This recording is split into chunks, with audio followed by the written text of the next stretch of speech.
ప్రభు మన జీవితాల్లోకి రావాలని కోరుకుంటున్నాడు. ప్రభు మన జీవితాల్లోనికి వచ్చి మనల్ని నడిపించాలని ఆశపడుతూ ఉన్నాడు. మనతో సహవాసం చేస్తూ మనతో కలిసి సంతోషించాలని ప్రభు ఆశపడుతున్నాడు.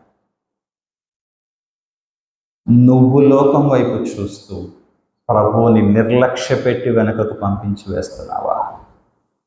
లవోదికేయ సంఘానికి రాస్తూ ప్రభు ఇదే మాట అంటాడు, ఇదిగో నేను తలుపు నొద్ద నిలుచుండి తట్టుచున్నాను, ఎవడైనా నా స్వరము విని తలుపు తీసిన యెడల అతనితో కూడా నేను, నాతో కూడా అతడు భోజనము చేయను. ప్రభు మన దగ్గరకు వస్తే, ప్రభువుని ఈ స్వరం విని ప్రభువుని ఎదుర్కొంటే ప్రభు అంటున్నాడు, నువ్వు నాతో పాటు కూర్చుంటావు, నేను నీతో పాటు కూర్చుంటా. మనం ఎంత అండి? మన బ్రతుకు ఎంత అండి? ప్రభు వచ్చి అంట మనతో పాటు కూర్చొని భోంచేస్తాడు. మనల్ని తీసుకుని వెళ్ళి ఆయన పరిశుద్ధ సన్నిధిలో కూర్చుండబెట్టుకొని మనతో కలిసి భోంచేస్తాడట ప్రభు. జగన్మోహన్ రెడ్డి గారు, చంద్రబాబు నాయుడు గారు, ఈరోజు మీ ఇంటికి వస్తున్నా, మీ ఇంట్లో నేను భోంచేస్తాను, నీతో పాటు కలిసి భోంచేయాలి, నీ పక్కన కూర్చోవాలి అన్నారు అనుకో,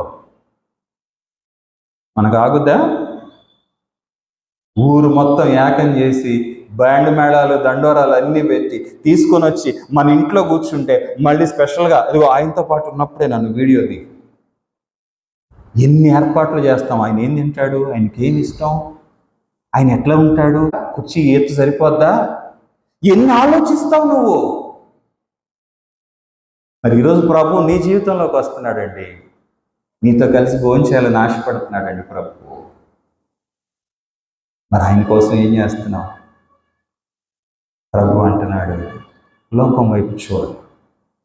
లోకంలో అవమానం ఉంది, లోకంలో హింస ఉంది, లోకంలో శ్రమ ఉంది, లోకంలో తిరస్కారం ఉంది.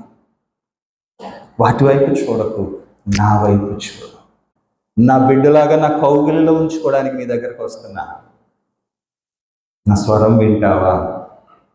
నా కోసం నీ తలుపు తీస్తావా?